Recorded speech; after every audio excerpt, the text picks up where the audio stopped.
everyone, and welcome to Roll and Keep Fandom Tabletop's weekly show that is all about playing, teaching, designing, and learning about settings primed with the Cortex role-playing system. My name is Mellie Doucette. I'm the community manager for Cortex and the camp counselor for October's series of Roll and Keep that I call Cortex Campfire. Hey, what the heck is Cortex Prime? Well, it is a toolbox you can use to play or create literally any genre or setting of tabletop role-playing game. And so I have used it to prepare an anthology of these spooky tales for my favorite season of the year. Each of these tales stand on their own. So if you're joining us for the very first time today, you're good. You don't need to see anything else. Welcome. We're so happy to have you. And if you viewer are curious about Cortex, you can learn more over at cortexrpg.com, or if you're lucky, you might win a digital copy of that book here today if my wonderful player here rolls something called a heroic success, which we'll explain when it happens. So just keep an eye out for that. You don't need to know what it is yet. We'll be giving away copies in chat, so keep an eye over there to enter. I cannot do this alone, of course, but I can do it with one other person. For this amazing special one-on-one game, I am so excited to introduce an incredible host, producer, actress, and improviser. You may know them from Something Scary, DC Universe, Nerdist, HyperRPG, Ask Your Black Geek Friend, Netflix, and many, many more things. It's Markeia McCarty. Hello. Oh my gosh, that is such an interest. I'm like, I'm like warmed inside. I'm warm and I'm ready to kill folks now. Exactly what I was hoping to hear. I'm so excited to assist you in killing folks narratively. It's going to be absolutely amazing. I'm so excited. I've always wanted to run one-on-one Cortex, and to get to run it with you is an actual treat. So let's prepare for some tricks as well. But one more thing before we get started, I just want to warn our viewers, this is an improvised horror live play, so it may contain depictions of violence and death and deal with content that may be triggering to some of you. So please prioritize your mental health and stay safe out there. For Markeia, we're going to be using Bo Yeager-Sheldon's script change safety tool, link going out in the chat to keep the game fun and safe for the both of us. With all that said, I believe it is time for us to gather around the campfire for our final tale of the season, the tale of Trick or Treat. The eve of Halloween, or rather the eve of Halloween. Everyone is in preparation for tomorrow's activity, with last-minute decorations being raised and urgent costume purchases being made, which means that the business sector of this all-American town naturally is somewhat dead. Well, except for those poor souls putting in those late hours who have no choice but to continue slogging away through the night. As we move through these streets, seeing buildings of tech companies and banks and stock buildings, the camera suddenly makes a sharp turn, pulling into an alley where we can hear the sounds of a struggle. Markeia, could you please introduce your character to us? Eloquence Maxim. She's a she-they. Eloquence Maxim comes from a long line of geniuses and has always had a lot of pressure on her to be smarter and brighter than anyone else. And one day, she snapped under the pressure. It was never quite the same again. She now looks at the world as if it is a problem that needs to be solved violently, if need be. She is 15 years old and has taken on an internship for her extracurriculars because I have to get my scholarships in. She's under a lot of pressure. Yeah.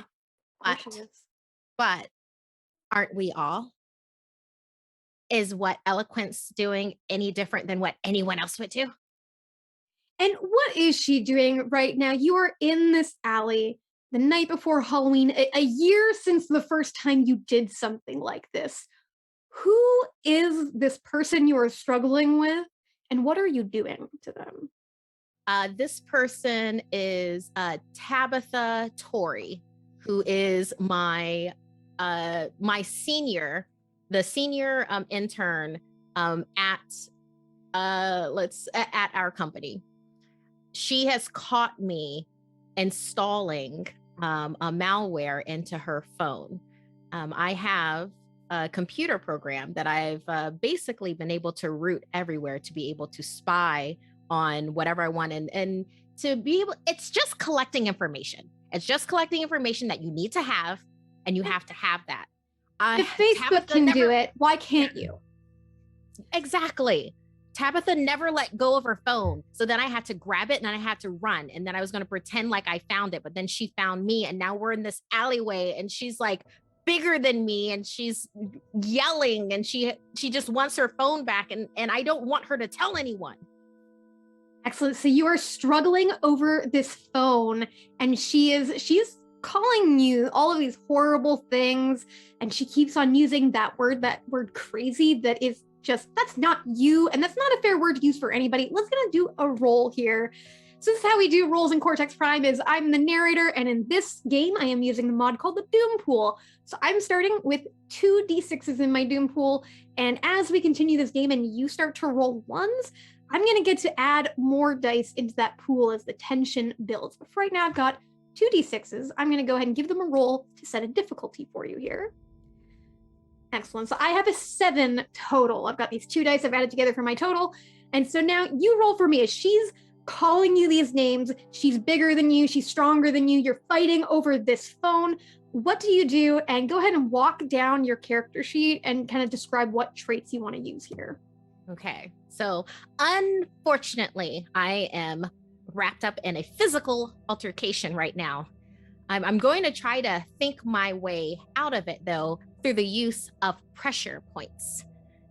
I've learned a lot in the past year because of what happened last year Halloween, but we don't talk about last year Halloween unless we absolutely have to. So I'm going to use pressure points to get her to, I'm going to hit the back of her knee for her to then collapse down. And then I'm going for the eyes. Ooh, okay. All right. I like it. So just trying to, especially like keeping in mind what you know, like Tabitha and some of the weaknesses she has. You know, she's a cheerleader. So not only is she like a tech person, she's got everything. Like she is the it girl. And yeah, she got an injury, you know, recently in one of those games. And you know that. So take advantage of that. And yeah, so go ahead, build me that dice pool and give it a roll and see if you can beat my 7. Okay. So should I use mental or physical? Because it's like, this is a physical altercation, but she's using pressure points. She's trying to target areas. Yeah. In this, I think it's still going to be physical. But I will say one thing you can do in Cortex, you could go ahead, you can spend that plot point you have. At any point, you can create a new asset for yourself, which lasts for the rest of the scene. And I'll start at a D6. You'll get to add a bonus D6 in there if you'd like, or you can save that plot point for something else later. I believe I will save it for later. I think I'm gonna see what this is gonna turn out to be. Yeah, see what this first roll does. Yeah. So obviously I'm solo, so I'm gonna do that for the affiliations, but that's okay. I work better alone. Mad Genius Tech Prodigy. I don't believe I really use that. Fast Acting Tinkerer. Always pick. Oh, I think I would use always pick last for team sports because Tabitha is a cheerleader. I think there's going to be a lot of anger inside. Oh yeah, I love it. Absolutely. I think that would definitely be used. And I guess I could use my unicorn fidget spinner as my weapon. I honestly love it. I mean, a unicorn fidget spinner, is there a horn on that thing? Yes. There's a horn at the top and it's like a part bubble popper. So it's like, it's got the bubble popper things in there and you can like twirl it and twist it. So I'm using that as my weapon. I love it. Oh, that is an amazing first roll. So 14, that is more than 5 better than my 7. And when you have something that is more than 5 better than the difficulty, that is a heroic success. So a couple things happen. One, we do a giveaway in chat, so that's going to go ahead and run. As well, that is going to step up your effect die. When you step up something in Cortex, it means you're going to make that die size 1 higher. So that D8 you have there, it's going to become a D10. So that means this is extremely effective. So I will say as a result of this, you are definitely going to succeed in getting the phone. But I will let you decide if you also do something, what you exactly want to leave her with, if she's going to get to walk out of this or not. And please go ahead and describe this to us as you're struggling over this phone. You got that fidget spinner. What happens? Okay. So Eloquence is struggling. Tabitha is so much stronger than her and better and just anything physical, which just this pit of rage starts as a volcano within Eloquence, and like the magma is pouring forth. And then, just like what happened last Halloween, even though we don't talk about that, she just kind of blanks out, and it's like this demon rises into her, and she very quickly, like she's not physical in any way, shape, or form, but she's able to sweep the back of the knee, bringing Tabitha to her knees. She raises up the unicorn spinner and strikes. The phone tumbles down in the alleyway, and Eloquence grabs it and then looks over at Tabitha and realizes that she ended up missing the eyes, but she hit her in the throat, and Tabitha is like face blue, like this, like that she needs help. Like she's trying to reach out. What are you doing? You're fine. I barely. This isn't like before. You're fine. And the phone vibrates in your hand. And you see a call coming in from another name that you recognize from last year. Chadwick Loomis kind of buzzes across, and there's just this beating and pulse of blood in your ears. And we flash back to the previous year's Halloween. This is where we are now, when we are now rather, and the where is a building that we saw in the present, not far from the alley where Tabitha in the present currently lies bleeding out. It is a tech firm. And hey, Halloween lands on a Friday this time. It's a great night of festivities. People are pretty excited, especially the young interns that are working at this place. There's you, there's Tabitha Torrey, there's Chadwick Loomis. There's a whole bunch of you, and you are all working very hard, but excited about, hey, what's going to be coming right after this. What is that like for you? Hearing all this talk about social gatherings coming up and like all of this, this cool kid kind of stuff. What is it like for you while you're here? What are you doing? What kind of work does your character focus on here at this firm? Eloquence has given the scrub work where she has to go through the numbers. Technically, it's like a data entry type of a deal, but she has to make sure that the numbers make sense. And she's constantly getting projects that it's very, very obvious from the people higher up that are turning this into her that they've just started being like, oh, our intern will make this make sense. Be like, there, this, and that, and she'll fill in the rest, kind of a thing. Despite the fact that she's an intern and not an employee of the company, and they really can't do that. So she's getting more and more work, and she's taking more and more time away from studies to then do this work. And I think she would be sitting there like with her phone and staring at a digital readout of her grades and her very first B. Ooh, that is not good. Yeah, not for you. A B, no. So yeah, you're sitting there. You kind of stop looking at the screen for a little bit. You can hear, Chadwick Loomis. He's not a sports guy, but he's kind of one of those like, blonde hair, kind of like looks like skinny and anorexic, but in the way that like, you might be a model, that Timothy Chalamet kind of look. And he's, talking with Tabitha. The two of them have kind of had this office flirtation thing going on, which has meant more work on your plate because they're focusing more on being teenagers in love and less on, hey, there's a grunt work for us to do. Hey, just let Eloquence do it. So there's this distraction of them, and there's this distraction of these results. And then you look up and you see on the screen in front of you a security alert. Oh, am I the only one that sees this? There's a, I guess. Yeah, I'm the only so one many of the actual staff, they're hanging around, they're kind of talking about their plans for tonight. There are people already leaving. It's the end of the day. But yeah, so far you were the only one to see this. Eloquence then would immediately go into it to see what is happening right now. Excellent. Let's go ahead and do a roll.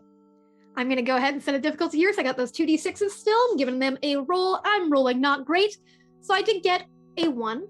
So what that means for you, that's called an opportunity. So if you wanted to, you could spend a plot point, buy that from me, and you could step up an asset that you have. So you have that fidget spinner, step it up once for the rest of the scene. So until this scene ends, you will have a D10 fidget spinner if you buy that. I love that, and I'm totally going to spend this plot point up the unicorn fidget spinner. That's happening. Excellent. Sweet. So basically when you add that to your pool on that app, in that dice pool, you'll be able to go with an up arrow button and make it into a D10.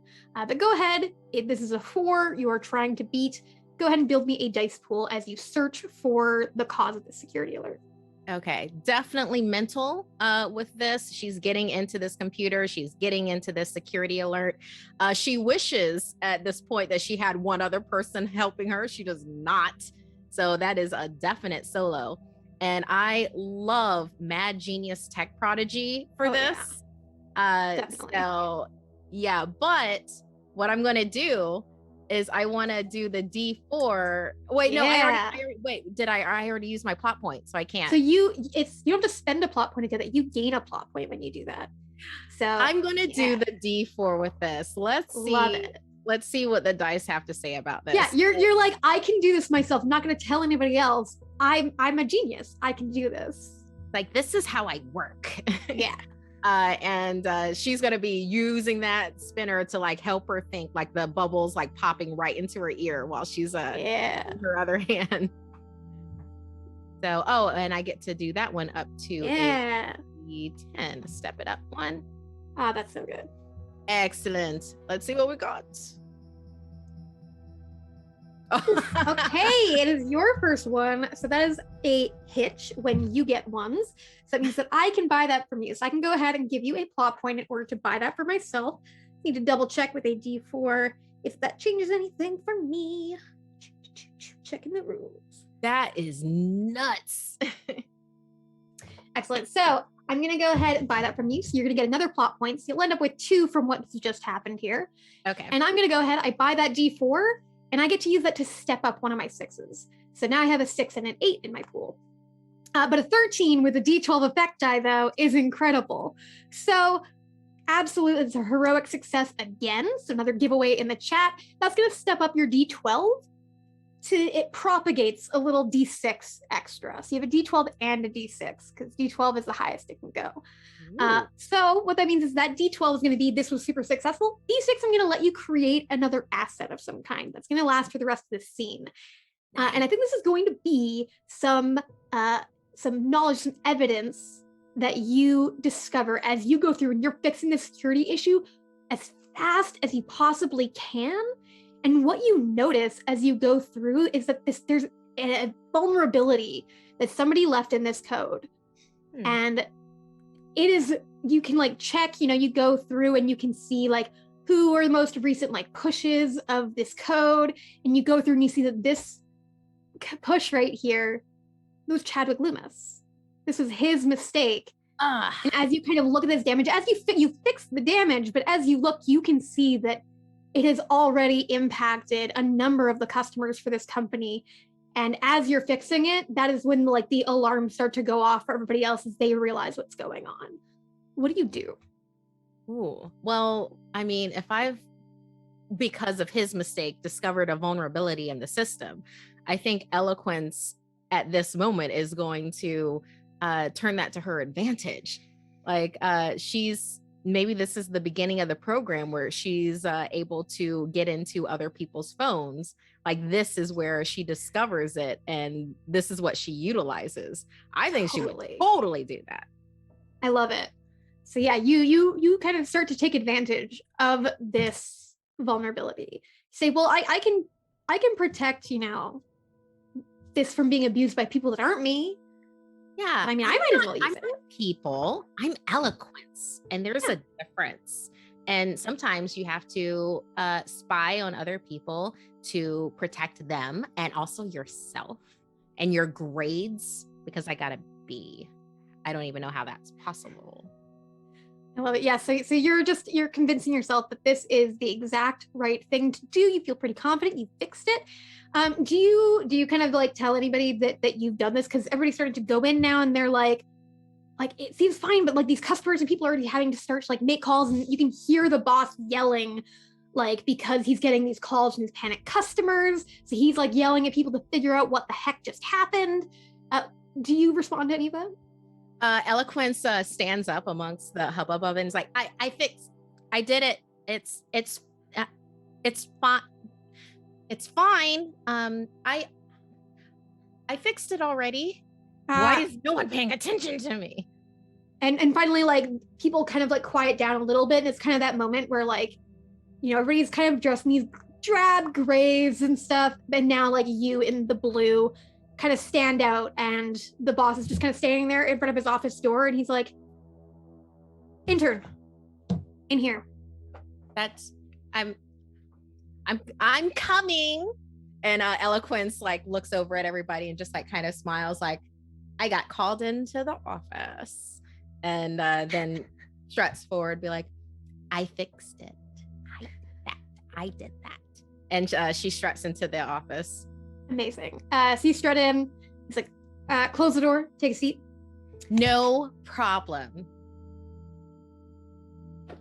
So I just got 8 calls just ragging me out about this. We've lost all of it. So what in the world did you think you were doing? You're an intern. Well, what do you mean? I fixed it. You aren't supposed to be doing, none of you interns are supposed to be doing any of that. You should have told one of us that you noticed something. If you noticed something, how do we know that you didn't just break something and cause all of this? Why did you think that you could just go in and do this? Well, because it was it was just right there, and it just needed to be fixed, and I know how to fix it. I know how to do it better than most of your employees, and so I mean I solved the problem. I solved it. You should be thanking me right now. And let's go ahead and do a roll. And so I've got a 6 and an 8 in my Doom pool now, but this is a GMC, and this GMC has some traits. So I'm going to go ahead and add their D8 tech boss trait. So I got 2 D8s and a D6 that I'm going to roll. Let's see what I get. All right, I got a 13. I did get a hitch. You got 2 plot points right now. So again, you could spend that. You could use, you spend a plot point and either step up your fidget spinner another time, go up to a 12, or you can step up that D6, you know, information that you got out of looking through that code up to a D8. Let's do the information of the code. Let's do that up to a D8 because I kind of want that to be stronger. I love it. So yeah, you put that up to a D8. Go ahead and build me a roll as you're trying to convince him that, you know, you're actually the hero here. You're the good guy. Yeah. Unfortunately, I think this is going to be a social role. Oh yeah, sure is. Not strong in it, but this is definitely a social role. She is alone. She's alone again with it. Let's say fast acting, yeah, but she's not tinkering really. I kind of feel like Mad Genius Tech Prodigy works for this because she's defending her work. Totally. And she's like, this is what I do. This is what I'm built for. So definitely that for her. I think that fidget spinner is still going where she's like, click, click, click, click, click, click. Yeah, it's that anxiety thing. Yeah, it's super anxiety. And I'm sorry, I have a D8, an extra D8 to put in. An extra D8, and that fidget spinner is still up at a D10 because it's still the same scene. So you can step that up as well. Thank you. I will step that up, and I will do that D10, drag that over. Yeah, so that'll just be, it'll be a D8 dragged over. Oh, I'm sorry, I dragged over a D10. No worries. So if we want to just go ahead, I think you can just I can cancel roll, and then it'll still keep those things in your pool. Yeah. Thank you. Yeah, my bad. Hey, no worries. Yeah. Okay. She is so bad at social roles, and I love this. Oh, but this is great because this is a success. But you have these hitches, which is my favorite part of this. So I'm gonna go ahead. I'm absolutely buying those hitches. So that's gonna give me.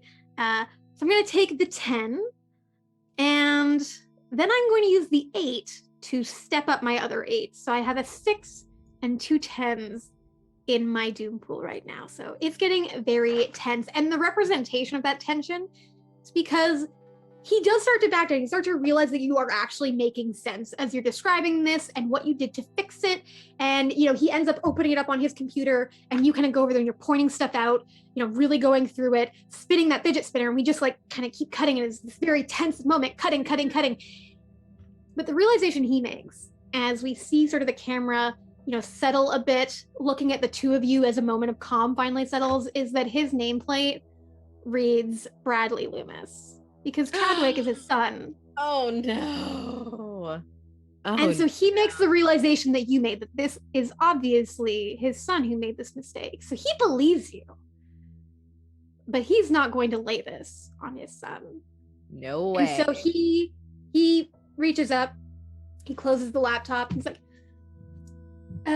Miss Elegance, is it? Eloquence Maxim. Eloquence Maxim. Like I said, interns shouldn't be touching the code without our say-so. So I think that it may be best if we just chalk this up to a learning experience. But I fixed it. I did good. We're going to need to have a closer look at all the code to make sure that this is all fine. But I've lost a lot of money today, and part of it is because you dove into that code. Whether or not you fixed it right or not right, you weren't supposed to be doing that. So I'm not going to fire you today. I should fire you, but I'm not going to. So go have a good Halloween. Maybe take a week off. Come back refreshed, and we can start over, all right? Okay. I didn't do anything wrong. I don't want your excuses. Oh. You're dismissed.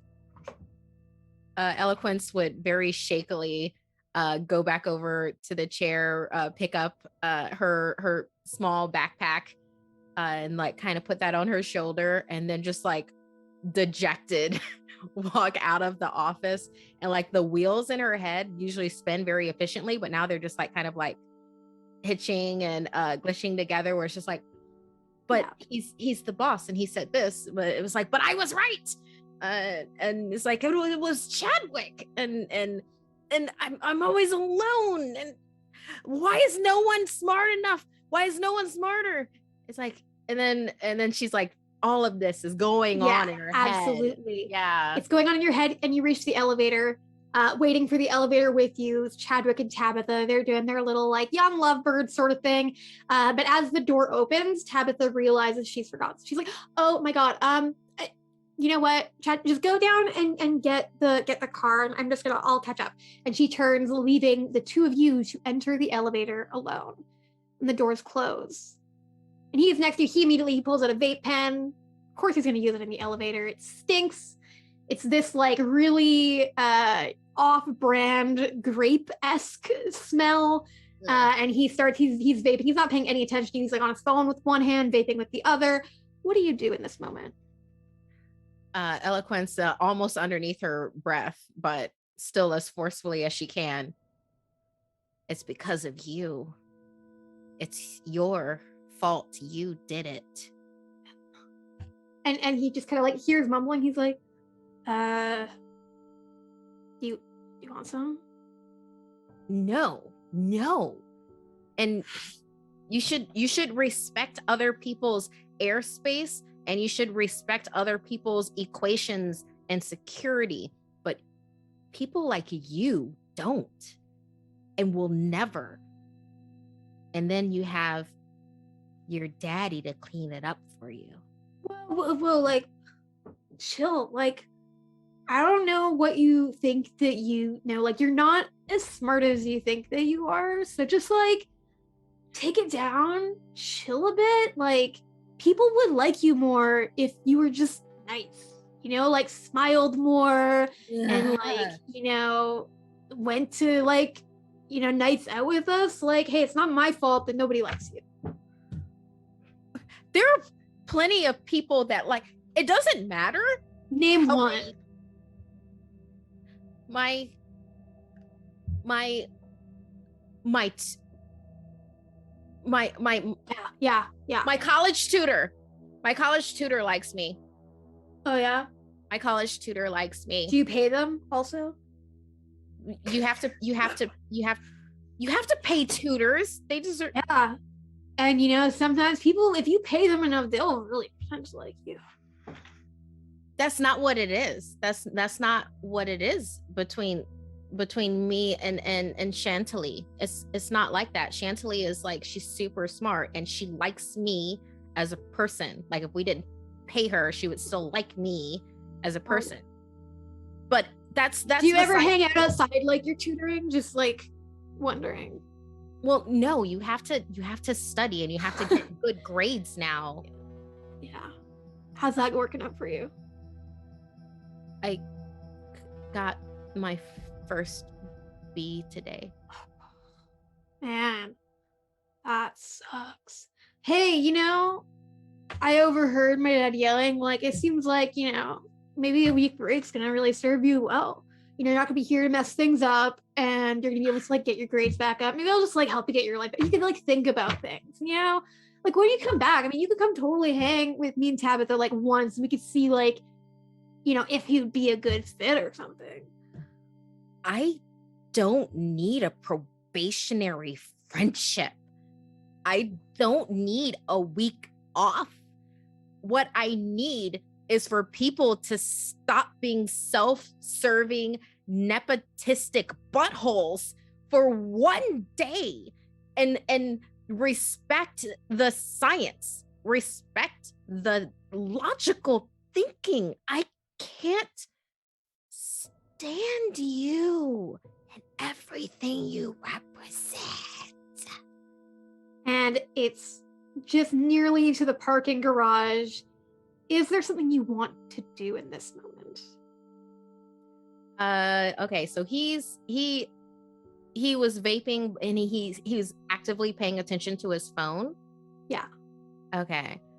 He's not right now because he's like kind of talking to you. So he's just like his phone's kind of like in his hand, but he's like vaping right in your face, being, the kind of person we would expect him to be. Yeah, I think at this point the system that Eloquence like the sensitive like break that she found before that she had up in the office, I think she's going to take out her phone now and she's going to download it into her phone. Okay. And if she has time to download and then also connect his, I think he would be the first person that she would pair this invasive security. Okay, let's go ahead and do a roll here. So I got my 2 10s and a 6. Things are getting a little bit more difficult for you now. Yeah. See how I roll? It's getting up there. Oh, I rolled really well. I got a 17 total. So this is your very first attempt to use this exploit to get into somebody's device. Yes. Very first attempt. I think I'm gonna put a player point into not for mental because I have that maxed out, but further on, I think I'll put it in. Can I put it in solo? So you can't spend plot points to step these up, but what you can spend them on is after you've rolled, you can spend a plot point to move a die that you're not using for anything into your total. So you can add more. So, if you rolled an 8 and an 8, and then you had a D6 with a 3 on it, that could then be pulled in to make a 19 instead of a 16. Ah, nice. Okay. Yeah. So yeah, let me go through this. And this is definitely mental. I mean, social is out the window with this. This is not a positive conversation. It's not going anywhere good. Obviously she's super alone. Total. Oh, okay. So there's Mad Genius Tech Prodigy, yes, but this is like fast acting tinkerer more. Oh, absolutely. Yeah. So I'm gonna do that, and I'm just gonna do the straight 8. We had a fun time with that 4, and then trying to get a plot point, but we'll let that rest. You got 3 plot points right now. You're feeling good on plot point. Feeling good. So the unicorn fidget spinner, and I still have the D10 to go for this. I'm actively using the information from the security breach, and that is at a D8. So I'm gonna go ahead and drag that over. Yeah. And I believe that is my, let's see what this roll Pretty is. nice. Because like at this point, is she a slasher or is she a vigilante? Ooh. So what you can do here, like I said, you can go ahead and spend a plot point. You can pull that 3 down to get an 18. Okay, I will spend the plot point to go ahead and pull the 3 down for the 8. Yeah. Delightful. So you can even drag and drop that down. And that is going to just manage to succeed, but you got that D10 effectiveness. That's going to be pretty solid with you doing this. So you're doing it so fast. Your fingers are flying across your screen. And you get it set up. What do you call this, program that you sort of set up for yourself in this like split moment? Trick or treat. Yeah. So you set this up, quickly it pairs off. He doesn't even notice, even though he goes back to kind of looking at his phone for a moment, you make a sound with your fidget spinner and he just kind of looks at it kind of grossed out, what even is who brings toys? You're and in that moment that he looks up and sees that's the moment that his screen kind of blinks for a moment, and you kind of can see that sync, and then it gets to the parkade level and he walks out and he's he just mutters to himself so weird. Ugh. It's kind of he dramatically wipes himself off, being in the same airspace as you was disgusting. And then he goes ahead. I will destroy everything you hold dear. Yes, I love it. And so he walks off into the parking garage. What do you do in this moment? How are you feeling in this moment? Ella, you know how with blowtorches, it gets to such a high temperature that it just becomes a blue flame. Yeah. That is literally Eloquence. She is so filled with rage and injustice and unfairness that it comes into this sharp blue flame focus where it's almost like Terminator now, where she's looking at Chadwick and looking at his clothing labels, he must shop at this store. His car that he's going to, is it still under lease?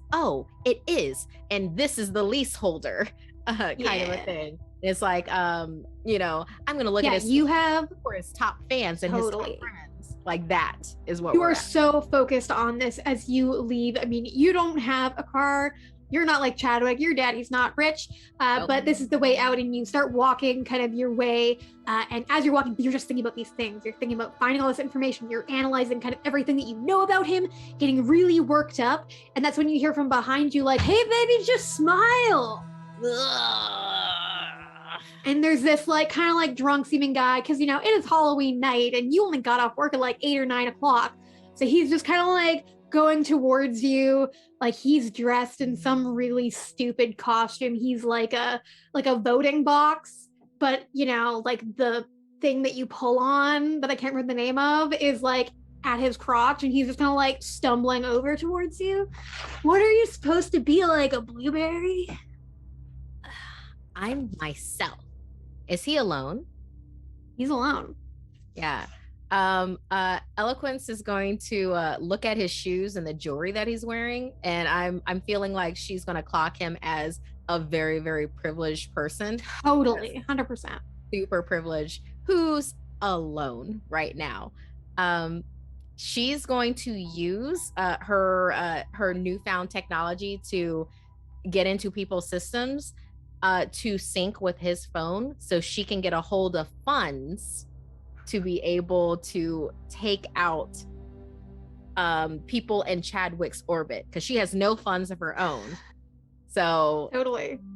And you're do that with this guy. You're focused back on your phone, and he's still stumbling over to where he's so blueberry, are you juicy? And he's kind of wraps an arm around your shoulder, just kind of leaning drunkenly into you. Okay. Eloquence is going to sync up and have his information technology, and then she's going to look over at him and think, I have to get rid of him, but no one could find the body. Otherwise, they'll put a death lock on his accounts. And he's just like, he's kind of leaned over and he like looks at your phone, and right next to that duplication, he like sees his own lock screen, and he's like, oh, is that right? And he pulls out his own phone and he's like, we have the same lock screen. And then he opens an app on his phone and it opens on yours, and he just kind of like turns and he like looks at you blearily as he's starting to like put some weird things together, and he's like, what the heck? What do you do? Hey, random voting booth person. I have something that is so incredibly cool that I want to show you over here next to the next to the entrance of the river/sewage ducts that channels out into the ocean. You said you had me when you said you had something to show me. Like, come on, lead the way. Just this way. And Eloquence is going to lead him over. He follows you. What do you do? I just need for you, and I'll smile if you do it. Just put your hands on the railing right here, and like this. Yes, and just look forward. Okay. And Eloquence is going to use pressure points again to then have his body start to go into a deadfall for her to then push him over to get sucked into the current. Totally. I love it. I'm going to go ahead and roll difficulty here. So I got a D6, 2D10s. I'm also going to add in here, though, because he's so inebriated, I'm going to give myself a D4 because I think that is going to be like an advantage for you, that you know, he has a higher chance of rolling a hitch on that. So I'll go ahead and roll those. Okay, I did not roll any hitches, but I got 14 total for you to go up against. Okay, so she is using pressure points, but also this is that physical, yeah. This is physical to get, you know, this person over. So it's like, that's definitely that. She has to be alone when it comes to murder. So so in this case, so really get an accomplice anyways. Oh, I know, right? So not tech prodigy, tinkerer. Maybe always pick last for team sports again, where we can be like with the physical role where it's like, I can do this. They were all wrong. It's like, totally, this I love it. Fine. So yeah, we'll do that. I don't think the fidget spinner really comes into play for this particular one. So I kind of wish that it did, but I kind of feel like it doesn't.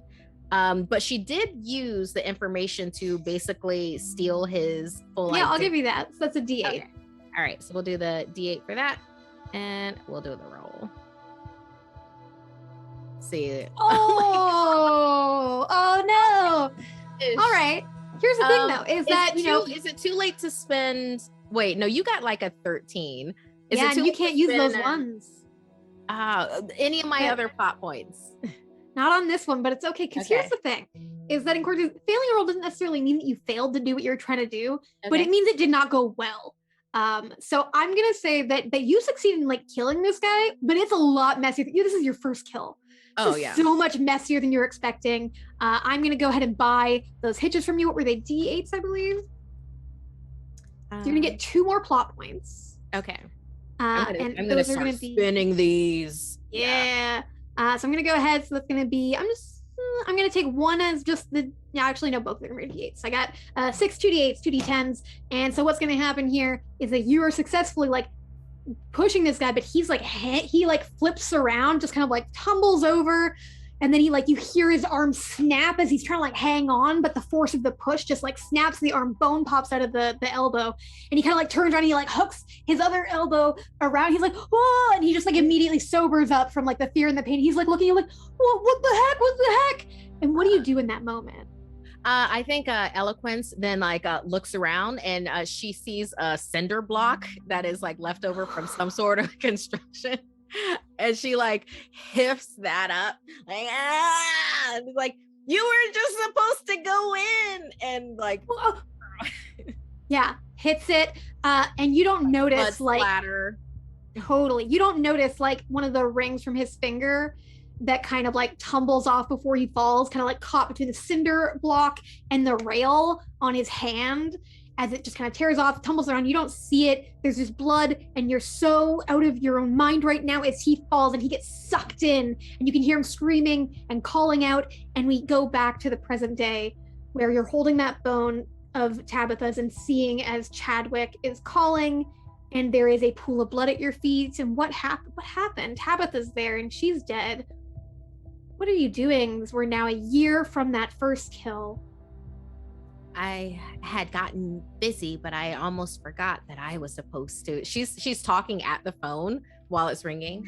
I had almost forgotten that I was gonna kill everything that you loved and held you up to any kind of standard.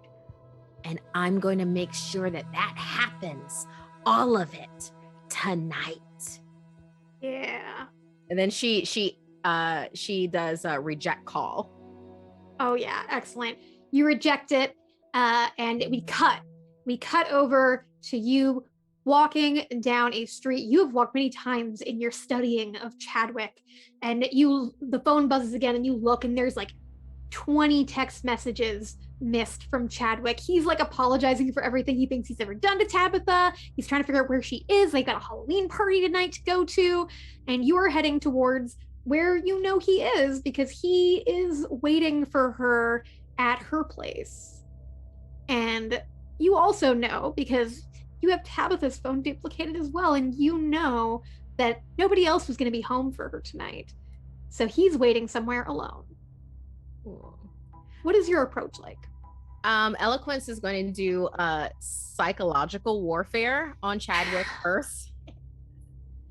Where she's going to send him a series of texts, like we'll just say 3, one line, no punctuation, mostly emoji, across like the feeling of I can't respect you. You're a clown. Wait there. Let's talk. Excellent. Let's go ahead. Let's do a roll for this. I love it. Psychological warfare on this guy. I have a very big pool now, but I could still just roll a whole bunch of ones. Let's see what happens. Ooh, I did not roll any ones. I got a 16 total for you to take on, but you've got 4 plot points. You have a lot to work with. So you are sending these messages as you're getting closer. Like you're also checking his kind of duplicated phone. You're checking his like exact location because you can see, you know, he's got location services turned on. Of course he does. You can see he is outside of her house. You see her security system that is tied to her phone, and you can see his car outside. He's just kind of like leaning on it, texting angrily. You see him reading those texts.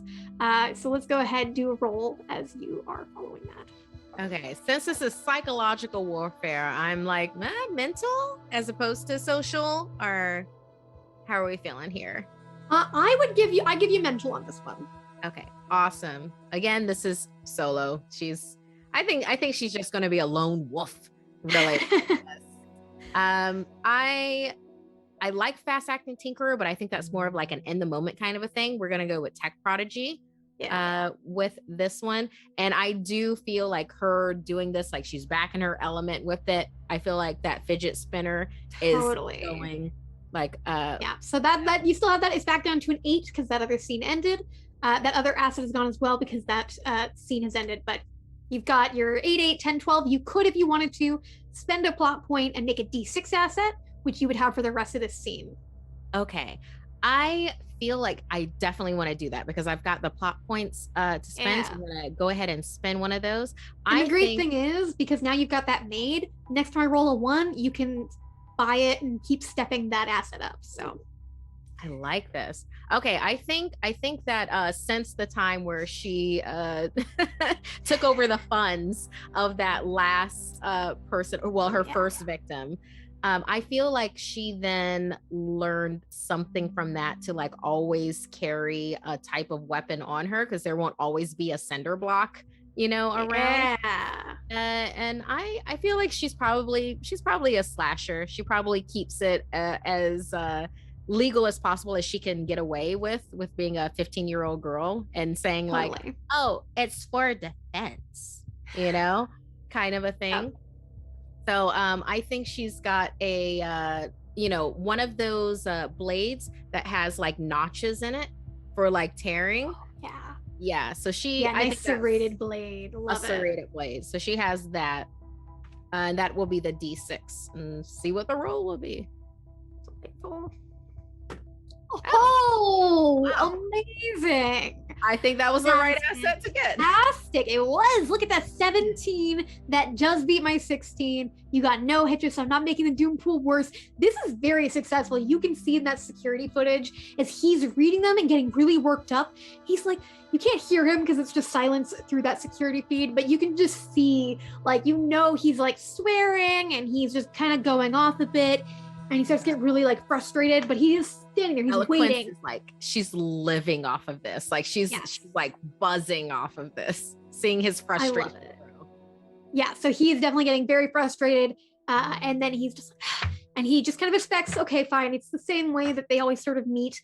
And you watch as he approaches the house. And he starts kind of like looking at kind of like the rock garden there, trying to remember, okay, which one is it? You watch as he lifts up one of the rocks and takes a key from out from under it. And that's that D10 effect die that you see where that key is. Ooh. As he goes to the door, unlocks it, puts that key back, goes inside, locks the door. Not much later, you arrive at the house. What do you want to do? Eloquence has access to Tabitha's security system now. Yeah. So she's going to shut off the Alexa and stuff inside as well. Like you can control lights, you can do music. There's lots of stuff you've got control of with Tabitha's duplicated phone. She's going to shut off the cameras for everything because she doesn't want to be seen and she doesn't want what's going to happen be seen. She's then going to go into Tabitha's Spotify playlist and try to find the most mood-inducing, relaxing kind of music. And I guess since it's Tabitha Torrey, cheerleader extraordinaire, what would she? Well, I think everybody loves. Oh no, okay, Tabitha might be like Wonderwall and your body is a wonderland kind of a person. Yes, absolutely. I think it's like there's a lot of John Mayer in that playlist. Definitely. You just hear like, you're beautiful. Exactly. So she puts on that playlist to like play throughout Tabitha's house. And depending on how advanced Tabitha's house is, and I'm feeling like she's a rich kid, totally advanced, all hooked up to the cloud. Has to be. I think there's text to speech that you can do through the speakers. So then Eloquence is typing as Tabitha, and it is doing like the voice and everything, and it's like, Chadwick, sit down and have your favorite drink. I'm coming soon. We need to talk. This is amazing. Yeah, I mean, I think that your previous roll means that this is super easy. I'm not going to make you roll for it. You hook into that. You start typing these things, and he's convinced from the last one that Tabitha's on her way. So he's just like, okay. And he starts vaping as he like goes to the parents' liquor cabinet, starts making himself a drink. He sits down. Some of the like electric candles start to go on, and he's like, I mean, I wanted to go to that party, but like, I'm not complaining. He seems really confident as he kind of gets comfortable.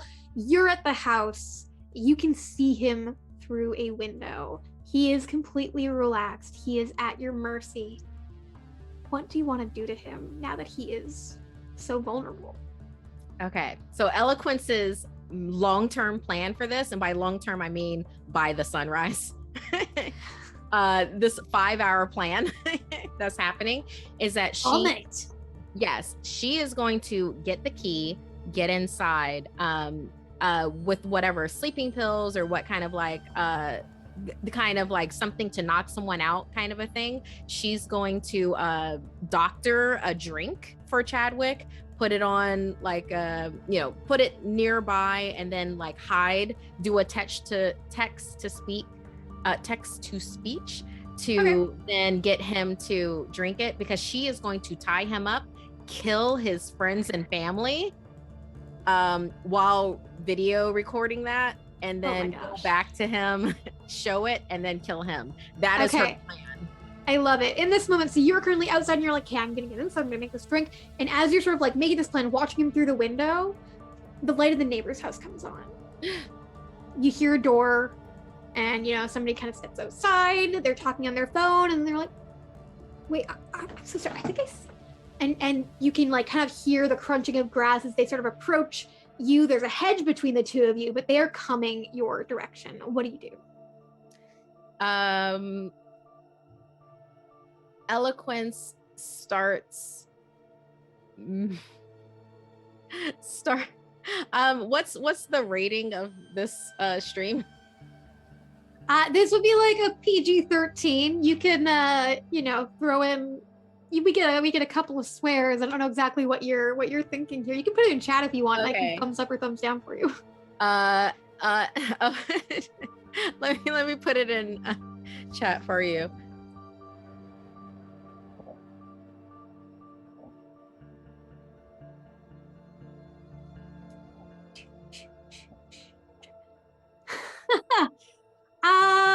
Yeah, I mean, I think that you can describe that that's happening. We maybe just won't make the sounds ourselves. Yeah, no, I wasn't planning on Yeah, totally.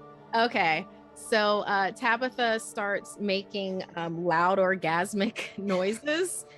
There's just like weird like teenagers, young adults doing some stuff in the bushes. Halloween night hijinks. And let's love it. Let's go ahead and do a roll. Because this is going to be, this woman is trying to decide like if she's actually going to come and see what's going on or not. So she's kind of wandering closer. I got 6, 2 8s, 2 10s, seeing what I roll. Oof. Okay, I rolled really well on 2 dice. So I have an 18, but I have 2 hitches. So what you can do, you can spend 1 plot point to get both hitches for the same thing. So you could either step up the fidget spinner twice to a D12, or you could step up that serrated knife from a 6 to a 10. Okay. That's 1 plot point to do that. Wow, nice. Okay, we're gonna fidget spinner up to a D10. I'm sorry, D12. 12, yeah. I love that. And she uses that for everything, so let's do that. So this is unfortunately a social role, definitely, to convince this person that this is a very embarrassing situation. They know what it is, and they just need to walk away and talk to the parents later. Is this as convincing as like Meg Ryan and When Harry Met Sally, or is this like not at all? Does it sound like somebody's in pain? No, it sounds like it sounds like a situation that it sounds like a situation that you already totally know what's going on, and you do not want to be the person that someone else catches watching. Totally. So that's totally what it is. Solo again, no matter what the actual, you've made no friends or allies. It's just you. So keep using that solo. She's weird, and she has a lot of baggage. I'm thinking fast acting tinkerer for this, if only because social tinkering with it as opposed to like tech tinkering. I'm down for it. Yeah, so I think it's also about your quick thinking, because you can really break that into 2 things. Be like, this is my quick thinking solution. I gotta just do it. And while she's doing it, to herself, she's still she's got the fidget spinner click. So doing a bubble popper. I mean, there's nothing more pleasurable than that, right? There really isn't. Yeah. Which is one of the reasons. That's up to a D12 too. So. Okay. Amazing. Yeah. She's not using the knife for anything, so this is what it is. See what we got.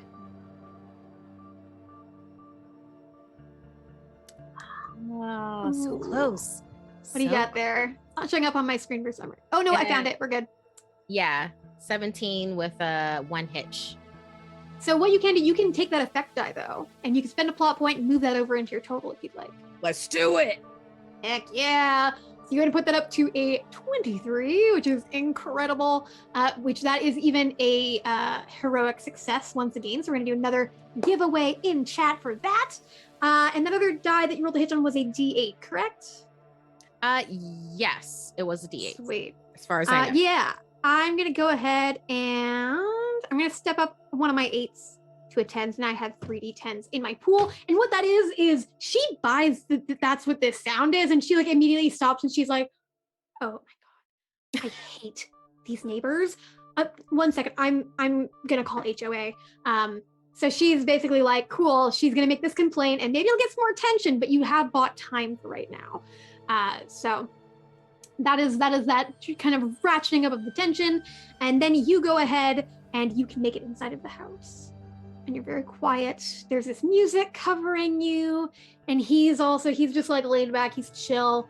And you get to making this drink. Set up this drink, and this is all a part of that tech stuff you were doing earlier. So I mean, you set it up, you put this text through, and you try to hide. The only thing I'm gonna make you roll for here is, are you heard inside of this house as you're doing this? Right. So how stealthy and quiet can you do this? I have a lot of dice in this pool as I roll them. I roll pretty well. I got a 16. Very nice. I know hitches, unfortunately, again, but okay. All right. Well, this is definitely and make sure you grab a plot point for that hitch I bought from you in the last roll. awesome. All right, I will do one. Okay, so definitely physical. It's a sneaky snaky.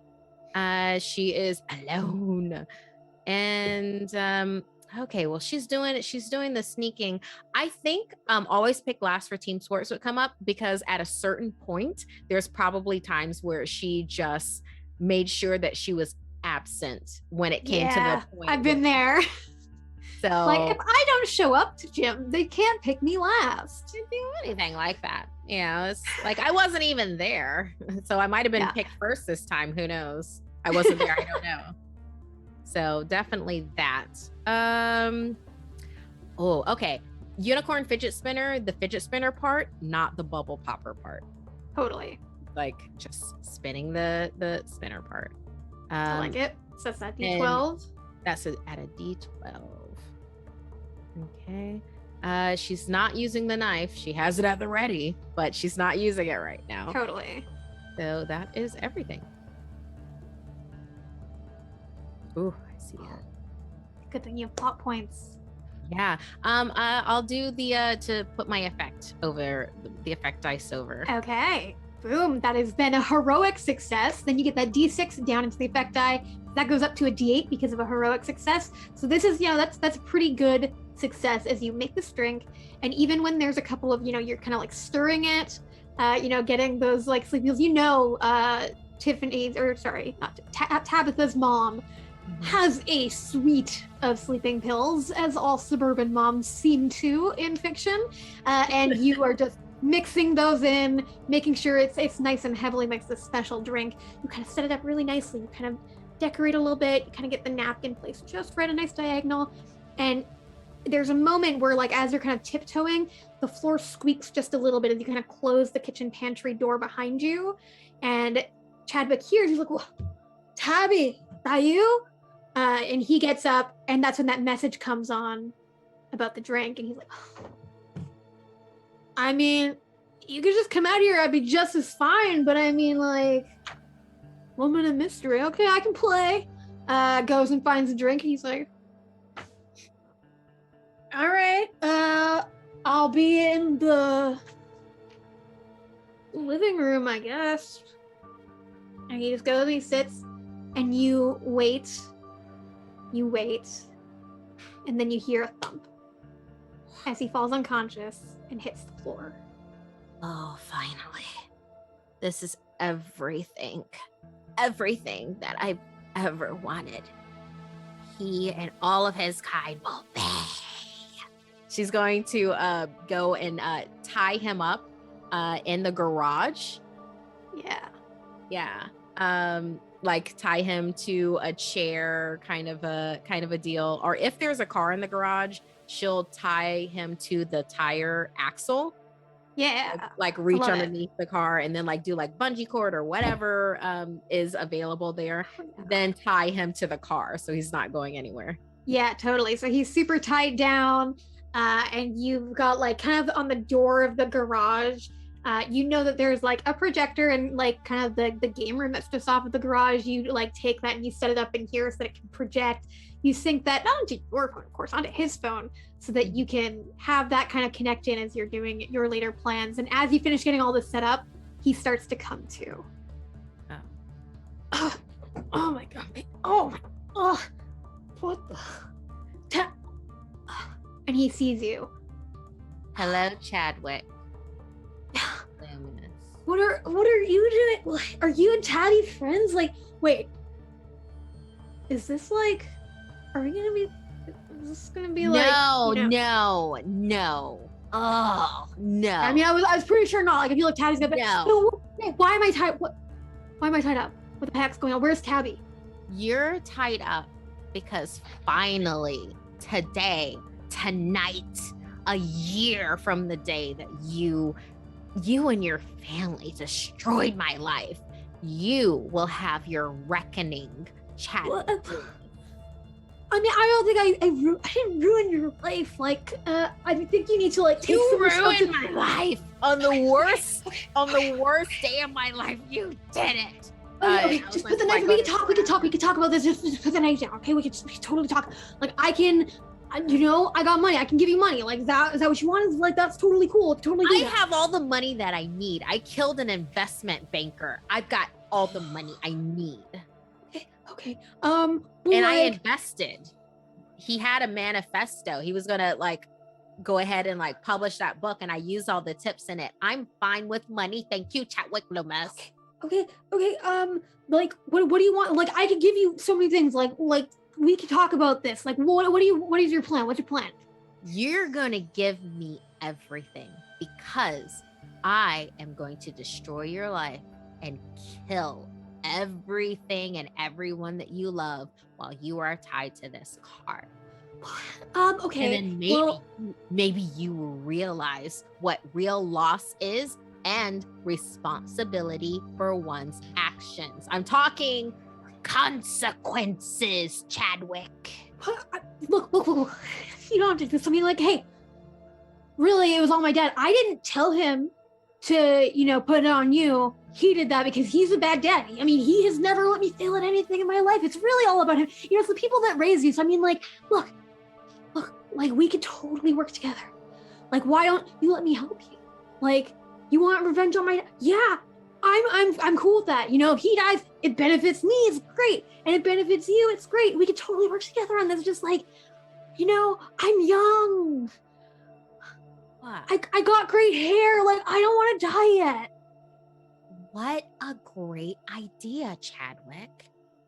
We will work together on this. Great. Yeah. Awesome. Like, I hate that guy. Like, he's been awful my whole life. Like, sure, I've never really thought about killing him, but also I kind of have. Like, hasn't everybody really thought about killing their dad sometimes? Like, really? I will make sure that everything that I do tonight to those that are near and dear to you, you will be responsible for. What a great idea.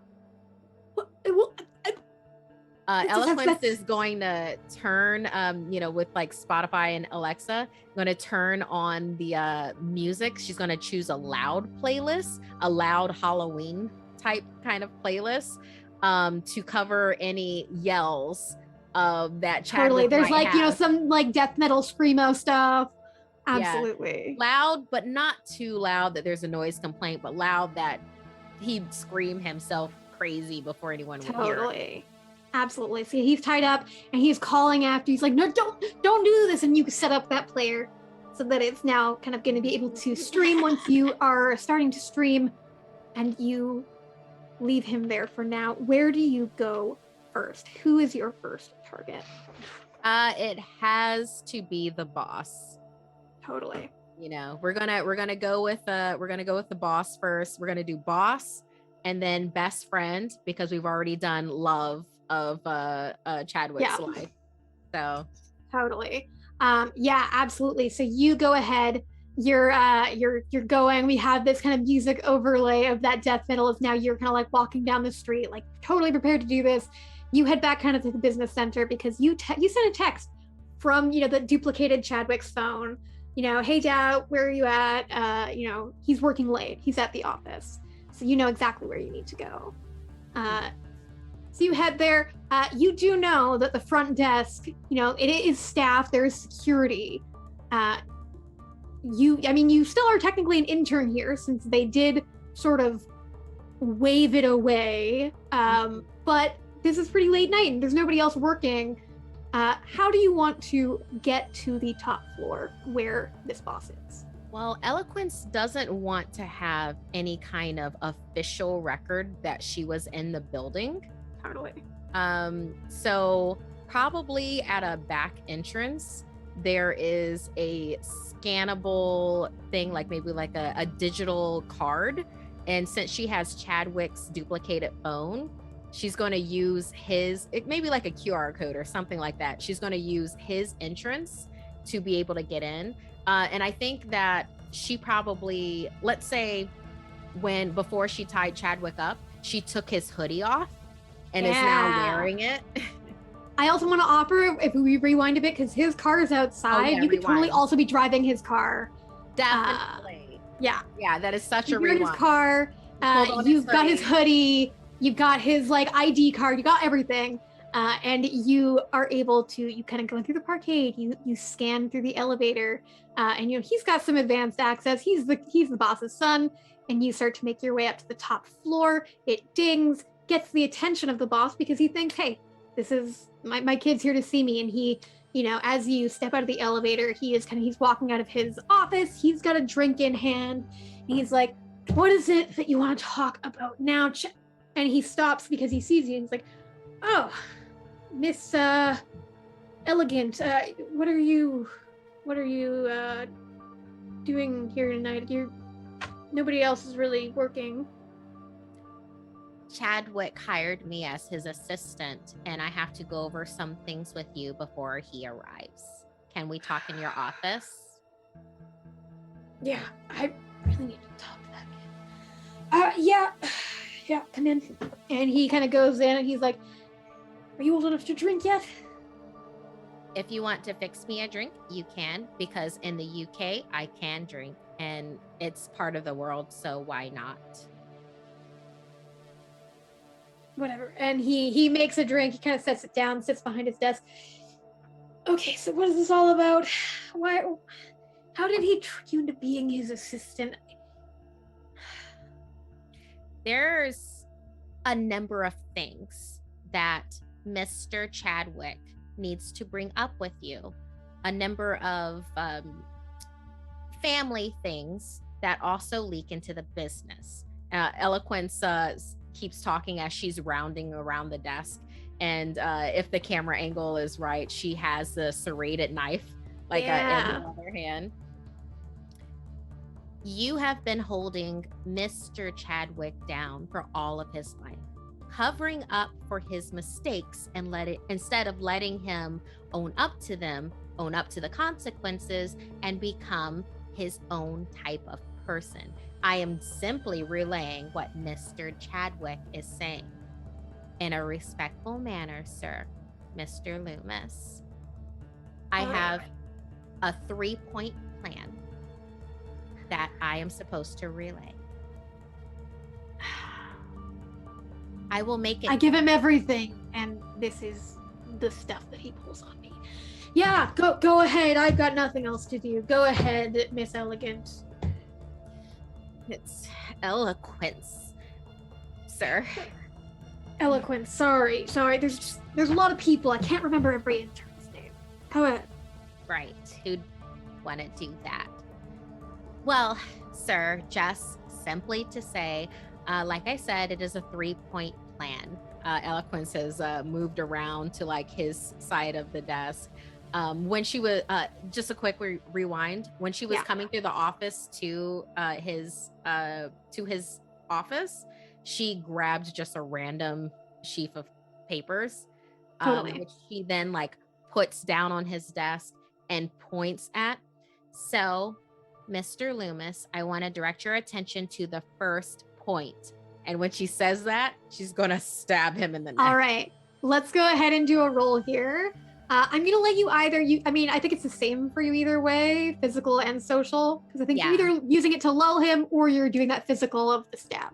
I'm gonna go ahead and set the difficulty for you. 6, 8, and 3 10s. Oh my gosh! Oh, you rolled 10 on both of my 10s. 8. You have plot points though. I also don't think you took a plot point for the last hitch I bought from you. You should have 3 total. Go ahead and build me a pool. Okay. Unfortunately, I can't do anything with the attributes, affiliations, or distinctions. Wow, what a roll! That was an amazing roll. Like, well done. And you know what? It should be hard because she should have gone for the best friend first and gone for the boss last. Yeah, worked up to like this boss guy. Yeah. Yeah, so that's why this role is like working like this, which is fine. We're gonna do our best with this. So I'm gonna take a plot point definitely for the serrated knife to pop that up to, I believe it was a D8 before, to pop it up to a D10. So you can't just plot point do that. You gotta get. I have to roll a 1 for you to buy that. It's currently at a D6. I was gonna use one of my plot points I already had. Can I not use that to then? No, you've got. If I roll a 1, you can buy it and use it to step it up. But otherwise, it's a D6. But you can totally throw that D6 in there. And also, if you've got a way that you want to use that fidget spinner is still at a 12 as well.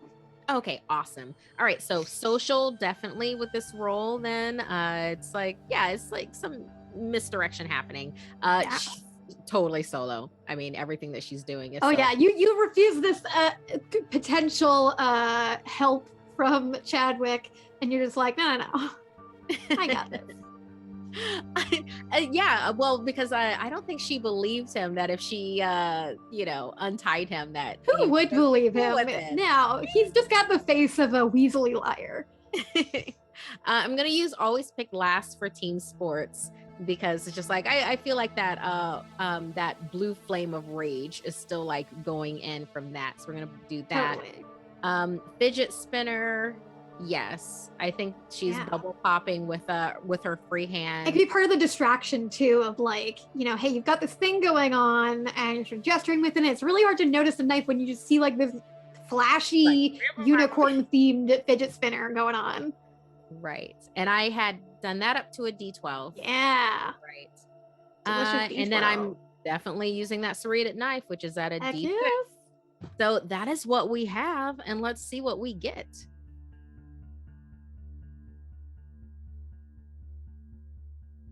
Okay. Well, if you spend 2 plot points, you can make it happen. I am definitely spending 2 plot points because we're going to have this happen. I see that hitch there. So is that I take the one for my roll and the effect? Both of them, yes. Move them both over your total, which gives you a 23. That is successful. And that hitch I'm going to buy for you, so you get a plot point back. So you're going to be at 2 total. Awesome. And I'm going to use that to step up my last 6. Now I've got 2 D8s and 3 D10s. And it's hard to be a slasher out in these. It's hard to be a slasher. It's hard out there for a murderer. And so you're explaining this, and at the moment that you're kind of like pulling that knife up, the phone rings, and he goes to like reach for it in that moment, and just as he kind of like gets it just barely off the hook, stab. Do you want to describe that moment for me? Everything in Eloquence like comes alive at this moment. Like she's reliving that day in her head, and she's reliving Chadwick's words and just everything else.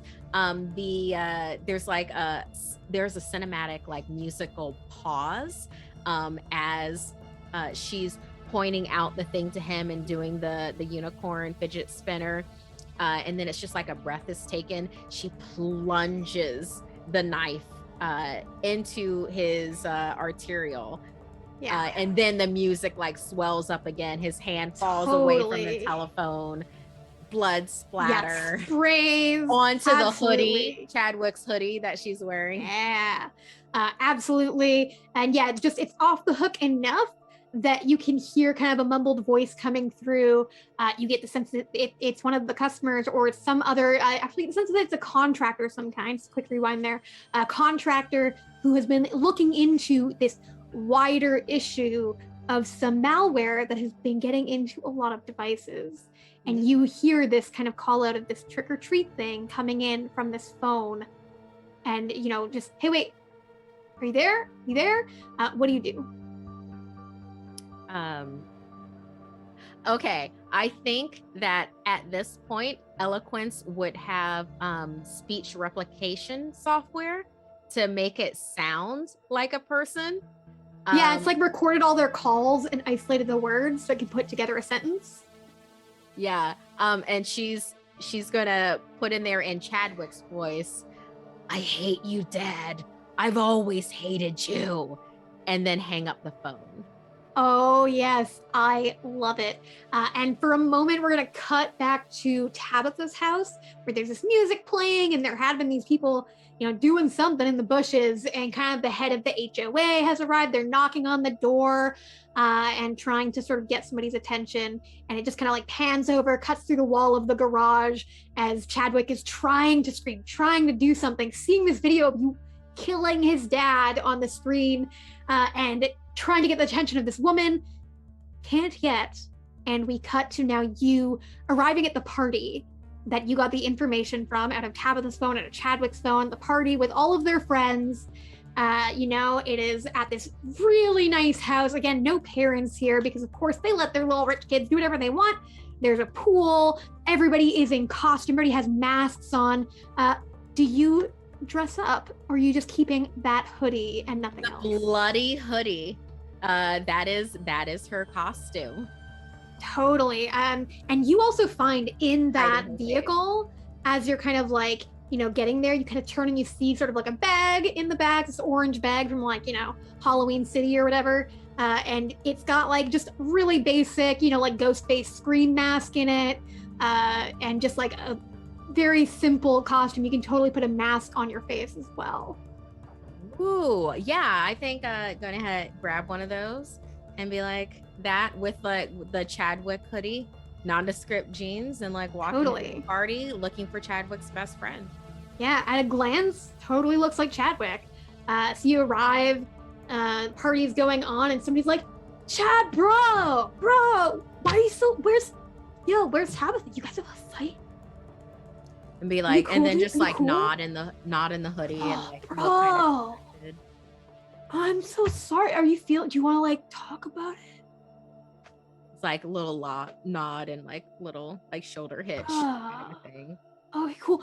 I'll get you a drink and then let's like get the bros together. We can like talk it out and see if we can like figure out how to like get her head right. Cause like you're a catch dude, okay? Let's get Chad a drink, yo. And just kind of like the friends start to gather. They kind of like leave their girlfriends out there and they're like all gathering. It's all like Chadwick's bro friends. And they'll like go into like their dad's den and they're like acting like they're, really like fancy older dudes, but they're all, high school, college bros. And they kind of like, they give you a drink. They're like, tell us what happened, bro. Okay. But there's like other people that surround right now. Yeah, so you basically have a room of his best friends, an isolated room. And there's like other people and like girlfriends and stuff and boyfriends of these guys, equal opportunity. And they're just outside having a party. And then it's super loud, but in here, it's like these guys that kind of like almost a soundproofed room, just kind of gathered together to like help Chad through his hard time. Okay, how many of them? Let's say, I feel like 4 is like that typical group of bros. There's always the one that's kind of like a little bit on the outs and then like the 3 close ones. So you've got 3 other guys in here. Okay. Whoa. She's not really a physical person. So, okay. Kind of gonna hold up the 1 second finger, and Eloquence is going to put in the pair with each of their phones. Sure. Kind of a deal while they're standing there. And they start to like badmouth Tabitha, like trying to do the thing of like, she's not good enough for you. And they're kind of like telling stories about what they think about her, trying to be like really supportive of you. So they're just kind of going off on their own at this point. They're also all pretty drunk. Okay. Is there a closet or anything like in this room? Because I'm thinking I'm going to take them one at a time somewhere. Yeah, there's not like a closet, but yeah, this den, there's definitely like kind of a second door that kind of goes through a smaller hallway to like go to the rooms directly instead of having to go through the main house. So there is kind of like a quiet hallway that nobody's really in right now. Okay. No. All right. You know what? I know what's going to happen. So Eloquence is going to just have the shoulders start shaking, like he's starting to cry. And it's just like, and then like do that, and then like hold out one hand. It's okay to cry. Like toxic masculinity, it's so like, that's so 2010. Bro, it's 2021. Cry. And then Eloquence is gonna hold out one hand like I need a hug, and the other hand behind her back has the serrated knife, but she's doing the hug, the open hug. Yeah, let it out. And like a guy comes in, and then like a couple of them are like, yeah, group hug, man. And they're all gonna come in for this. And let's do a roll. Yeah, because this is a happy stabby time. Happy stabby. Let's see how many you can get. Let's see if we can make this a fun thing. We're gonna say, consequences of this. Oh wow, I did not roll very good. This is a great opportunity for you. If you want to spend a single plot point, you can take that knife from and step up 3 times. That's from a 6 to an 8 to a 10 to a 12. You can get that knife up to a D12 with 1 plot point. Nice. So that's definitely happening. That's hot. So I got a 10. So this is going to be, if, you fail this roll, somebody's definitely getting out of this room. If you get hitches, there's probably going to be some kind of commotion that somebody else notices. But if you just succeed, no hitches, like you're going to just murder spree this heck. So let's go ahead and do a roll. Okay, definitely social. This is so social right now. Totally. With everything. I mean, she's doing it by herself. So I would guess solo with this. Like totally, yeah. You are not aligned with these dudes. Yeah. Tech prodigy, fast acting tinkerer. This is a fast acting social tinkerer moment. So sure. I would think like the 8. You're like taking this opportunity of like they are making themselves really vulnerable to you. You got to go fast. You got to get them. Yeah. Unfortunately, I don't really see how the fidget spinner would happen with this because she has one hand open and the other one has the knife in it. Yeah. So there's but that. Hey, you got that D12 knife right now, so. I do have the D12 knife, so we'll have that happen. And I believe that is all that I have at this point. Pretty good, though. I only rolled a 10, so it's looking pretty good for you. Do it. Let's see what happens. Does someone escape, or is this happy stabby time? Ooh, someone escapes. So there's going to be some kind of commotion, but hey, you're going to succeed in this. You got this 13. That's enough to succeed. I'm going to buy that hitch though, because you know what that means? You get a plot point. I get a D12 for my Doom pool. Oh my gosh. Oh, it's nice, delicious D12. Oh yeah. So you just go for it. Describe this to me. And one of these guys is going to be able to get enough attention, whether he gets out a little bit before you stab him. This is going to get the attention of at least somebody at the party. So build that into what happens and tell me what goes on. Okay, so Eloquence then like holds her arm open, like hitching shoulders, going for it type of a thing.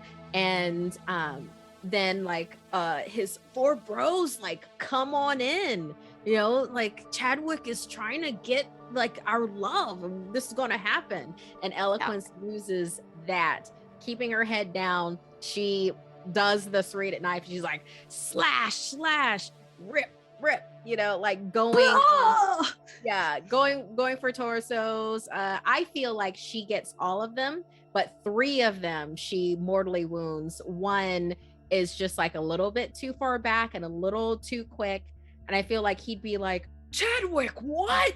Yeah. And like run out of the room. Yeah, runs to the door, slams his hand on it. There's blood left behind. He rips the door open. He's running through the hall. What happens next? Okay, so is that the only way out of the room?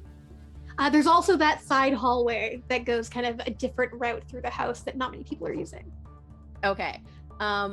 Then Eloquence is going to run through the hallway, still wearing Chadwick's hoodie that now has the other, blood on it, and is like trying to get out of Dodge. Heck yeah. So yeah, you go through that other hallway. You are running, trying to get out as this guy, you can hear him yelling like, call 911! Oh my god, Chad, he killed Dan, and he killed Tony, and you just like hear people starting to panic. And I think we're gonna do one more roll to see if you can get out of here without leaving any evidence of yourself behind. So that's what this is going to determine. You're going to get out either way, but it's a matter of, do you leave something behind that tracks to you? Roll. Wow. Wow. Whoa. Oh boy. Wow. This evidence roll is I think disgusting. I'm definitely leaving some evidence behind. Probably, but hey, let's see how you roll. Yeah, we'll see. So I mean, this is physical because this is running. She's trying to get away. Yeah, she's trying to get away alone. She is not, such and such. Always pick last for the team sports, I think would work with this, because it's like I wasn't able to run fast enough before, but I can run now. Yeah, fueled. Still trying to prove yourself. You're like, I don't want anybody to know that it was me, but also if they do, they'll know I was actually really fast and they should have picked me for soccer. So that I think the fidget spinner is back into effect with this, because she has her hand free, so therefore the fidget spinner would be in it. So we'll step back up to the D12. Yeah, you just like you're trying to like calm yourself as you start panicking and trying to like get out of there as fast as you can. Spinning. Together. Keep it together. She's not doing anything stabby with the serrated knife, so I don't see how that would work in right now, which is unfortunate because that's a 22. I feel like that's everything that can be done at this point. Yeah. So, let's see what happens.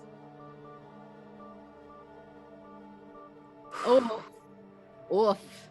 Yeah, that's not gonna be able to make it there. So this is definitely leaving something behind. So I think as you're going through these halls, you've never been to this place. You're just trying to like get through it as fast as you can, kind of going through doors, and somebody runs in, crashes into you because they're trying to get to the bathroom and get a first aid kit for Tad, the guy that managed to make it out, and they crash into you.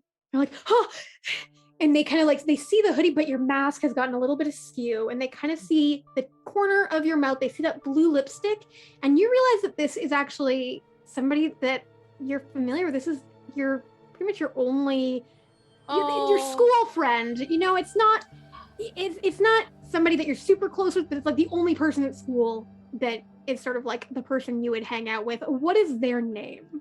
Oh, I think that this person is probably Mani. I think Mani is maybe, let's say Mani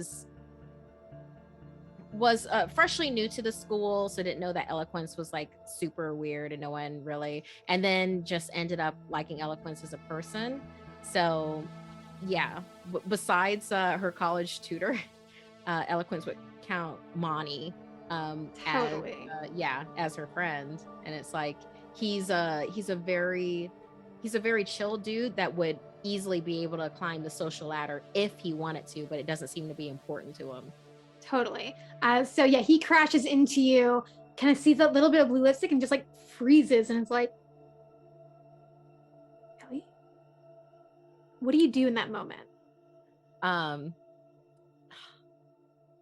Eloquence would like put the mask back right, crowd him against the wall, show him the knife, and be like, what did you say? Like in a different voice. Hey, you don't have to do this. Hey, look. Who are you? Who do you think I am? I didn't see. Keep it that way.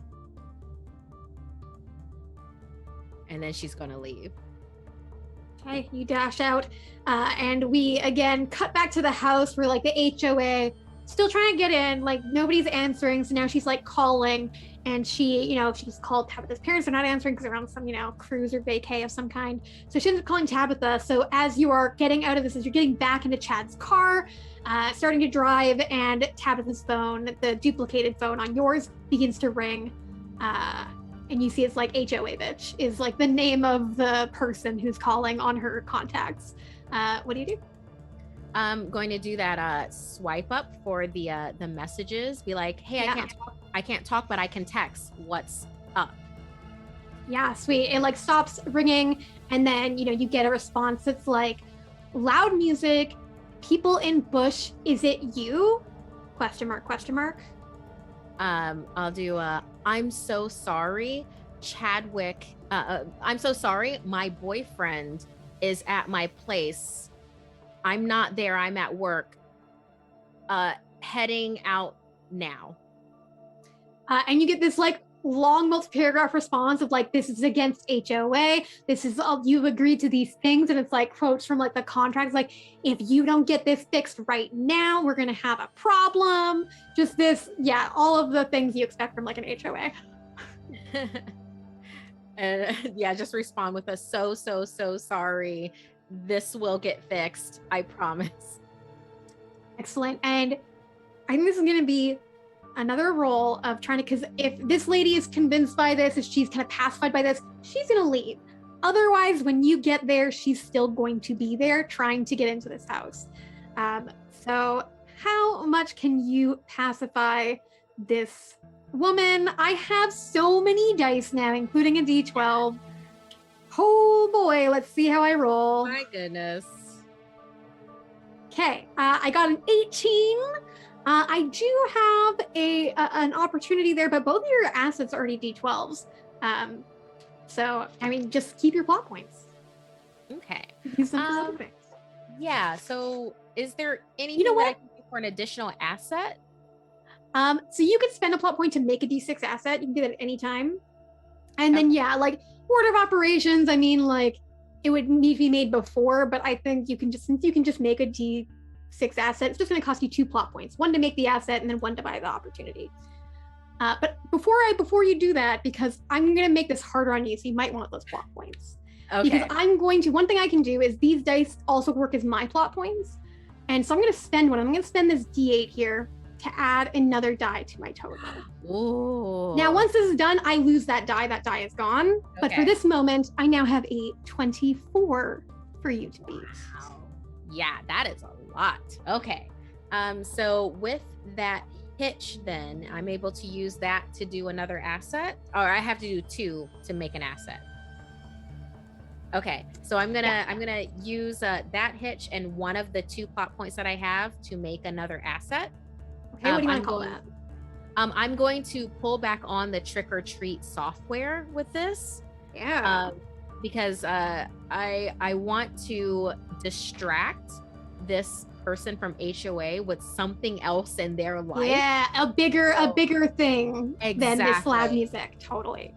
Loud music on Halloween, kind of a deal, Yeah, so. I love it. So great, you spend those.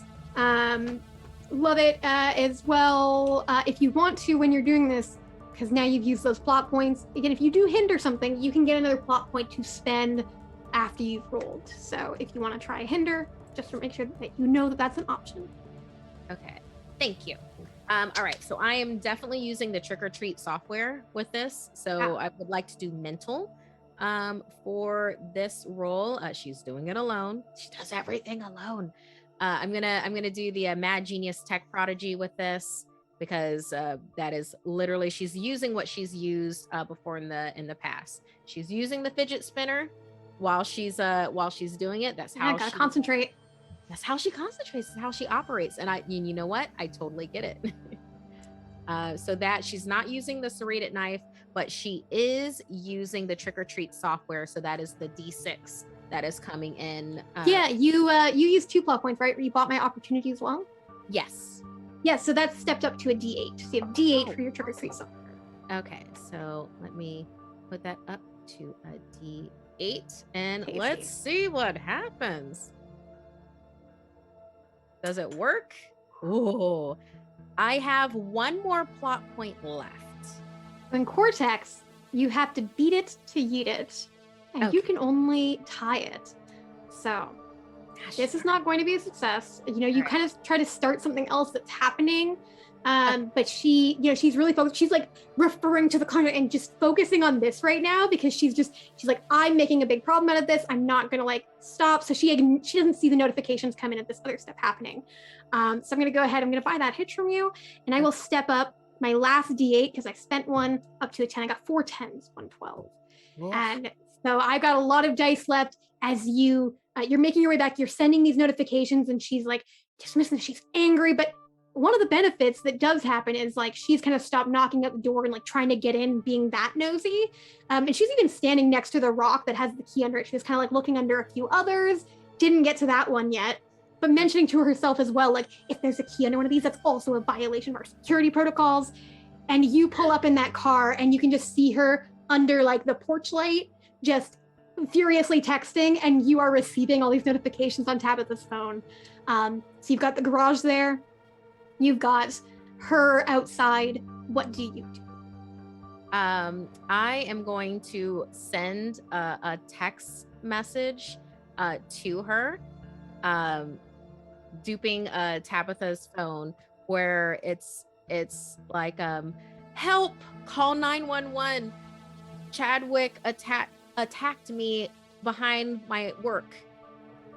Ooh. Okay. I will let you, if you want to extend your asset, your trick-or-treat asset, Okay. and get rid of it, I will let this happen. Because you just use it. Do it. Let's do it. I love it. So she gets it. She's like, oh my God. And she runs over. She's like knocking the other neighbor's door, the one that had like called this into HOA in the first place. They go inside and they're like conferring, calling police and all of that. And you have now a moment where nobody's there looking. You can turn off that porch light using the Alexa, and you can easily slip back inside, back into the garage. Eloquence is and gonna... Yes. The bungee cords are laying there loose, and you don't see Chadwick. No, how did he get away? Where is he? And as you like look to one side, look to the other, from one side with a tire iron in hand, Chadwick comes and tries to hit you. Oh, we're gonna roll. Yes. Oh my gosh. What's gonna happen to Eloquence? What's gonna happen? It's like a 40-10 and a D12. I am rolling these dice. All right, I got a 15. I could, I'm gonna leave it at that. No, I'm not. I'm not. I'm gonna go ahead and spending this D10. 22. But you have plot points, so you'll be able to use them to add to your total. Okay. So let's see what you roll, as he's trying to knock you out with this tire iron. It's a high stakes test. So if you fail, you're gonna be knocked out. He's not going for a kill. He's like gonna, call authorities or somebody, but he's definitely gonna get knocked out if you don't make this. All right, let's see how this goes. I mean, this is dodging a blow. I mean, it's physical. I wish there was, if we could spin it for mental, maybe in the past year, she's watched a lot of, like the how to. I have a suggestion for you. Okay. That maybe you're not as surprised when you come in here, because you have like not the home security, but you did set up another phone, and you check it before you go in, and you see where he's hiding. Ooh. And that's how you're going to use mental here. I like that. Let's like jigsaw this. Yeah, like we think as an audience like that you don't know, but then it has that little flashback where you were like checking the phone as you walked in and being really prepared. Okay, so we're doing mental. She's solo on this because she wasn't. She didn't try to get that other person on her side, and in fact, she just tried to like scare doubt into him. So and with this, since she did check ahead of time, could that be Mad Genius Tech Prodigy to like totally know where he was? All right, so let's do that one for it. She always has the fidget spinner. She has that ready to go. That's how she operates.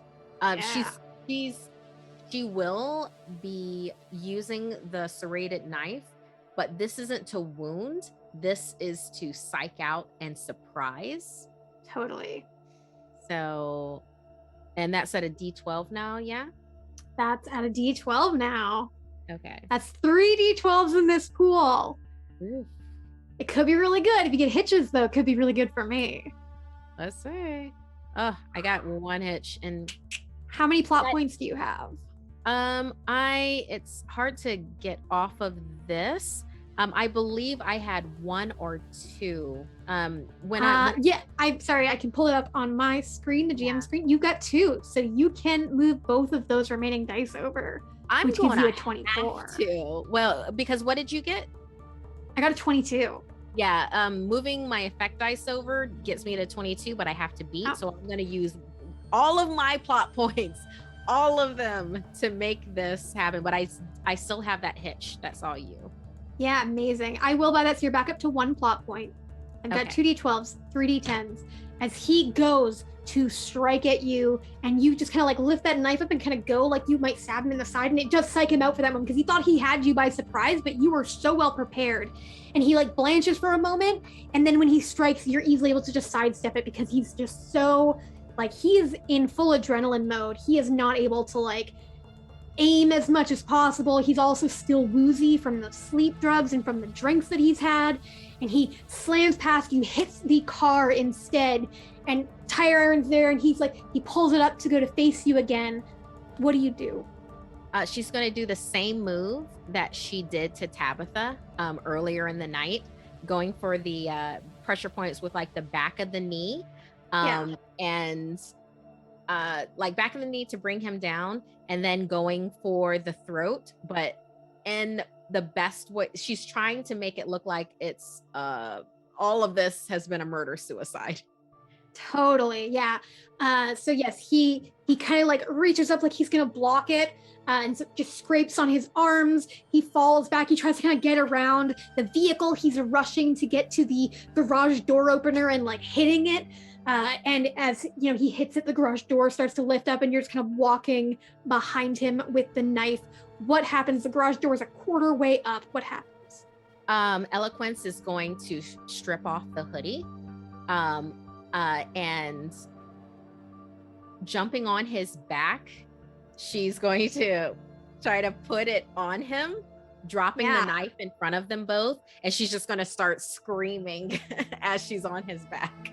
Totally. You're screaming, you're taken down to the ground, you're forcing his arms into this thing. He reaches and grabs the knife, and you're so satisfied at that moment because you're like, that's what you wanted. You wanted him to get his fingerprints on there, and he goes to swipe at you, and you knew exactly this is what he's going to do. You're a genius. He's not good enough. He's an idiot. And so as he goes to swipe at you, you pull his arm that you have in that hoodie up, and it just puts off his aim, and he stabs himself in the side of the shoulder.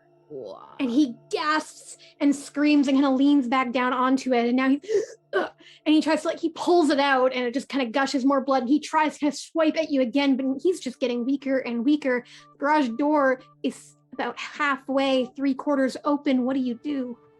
Can we do a minor rewind? Absolutely. After Eloquence had tied him up with bungee cord, she we haven't noticed this entire time, but she had like 2 bits of bungee cord that she had tied around her wrists, and all during the night she'd been rubbing with those. Yes. So but before she went into the house, she tore those away and like disposed of them. So she's now going to start backpedaling out of the door, screaming, "He's gone crazy! He says everyone's going down, and help me! Amazing. All of the lights begin to come on in these houses. These people come out immediately. You know, a woman from next door comes, and she grabs you by the shoulders, comforting you. And people are like seeing, and he's holding the knife still, and he's like starting to like come out. He hasn't noticed, he hasn't really heard what's happening. He's so focused and he's so hurt. He's coming out, and we hear sirens starting to come. And yeah, I mean, he called me over because he said he liked me, and we had a good time, and then he tied me up and he went crazy. He said he killed everyone, and he came back to kill me, and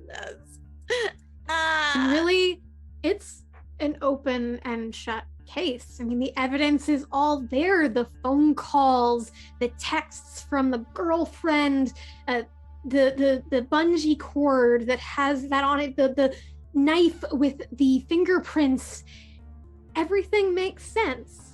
And so they charge him, goes to trial. He is advised to plead guilty, but he doesn't. He's found guilty anyways by a jury of his peers. It makes all the papers. It's this horrible, murderous rampage of this privileged upper class guy who had been given everything and it still wasn't enough.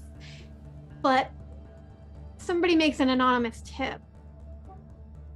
A friend who saw something that night gets this information in, and somebody connects it to other evidence from the past, a ring that was found at the site of a gruesome murder of an investment banker and all these other things. But you're a mad tech genius. And as these lab techs, as these detectives are working on this case, and they leave their computer for the night, flashes up on the screen this jack-o'-lantern icon, this trick or treat question that flashes. And before they can even really look at this evidence that comes in of these tests and this other stuff, it all just gets modified. Witness statements get fudged. The evidence from the cinder block changes. And it somehow all still manages to lead back to Chadwick. Would you like to... I told him that I would burn down everything that he held dear and that held him dear. Absolutely.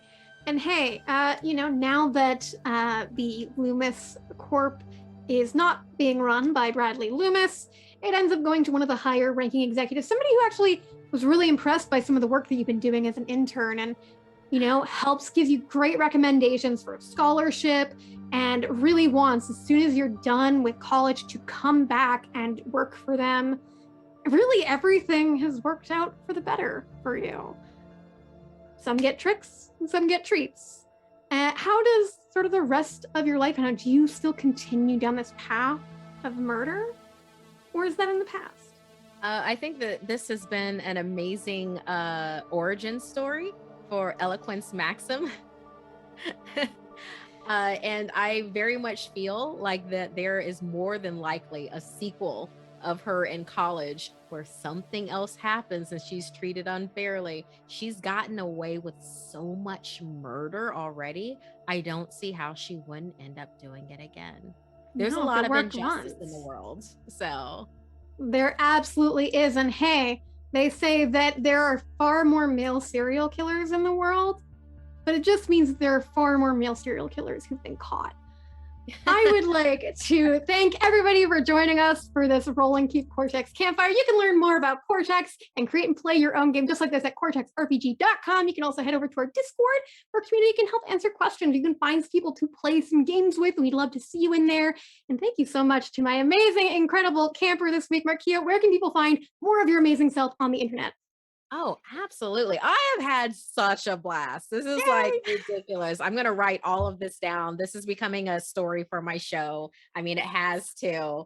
It totally has to. I'm Markeia McCarty. You can follow me on Twitter and Instagram at Markeia McCarty, MarkeiaMcCarty. On Twitch and TikTok, I am Darth Markeia. And if you're a Facebook person, I'm Markeia TV. The channel, my show that I was talking about is Something Scary. We adapt fan submitted stories from around the world into a weekly animated horror video. And our major presence is on YouTube, but we also have a podcast, and that's on wherever you find your podcast. Something Definitely Scary. Check it out, y'all. Yeah. So it's like, definitely that. Or if you have Snapchat, we're on there, and we're on TikTok now. So, I mean, we're a little bit of everywhere. So check that out with your horror season. We've had such an incredible, this month, we've had some guest storytellers on, including Tanana Reeve Dew, who you know from, Horror Noir. She's a Black horror icon. So check it out. Amazing. Yeah, I love it. And I loved this. Mellie, this story, thank you for jamming this. This was a blast for me. You were amazing. I mean, I always say I kind of come with the start of it, and then everything else comes out of what the players do. So if it wasn't for you being so amazing, this would not have been so amazing. So this was so fun. I loved playing with you. Hopefully we'll get to do it again soon.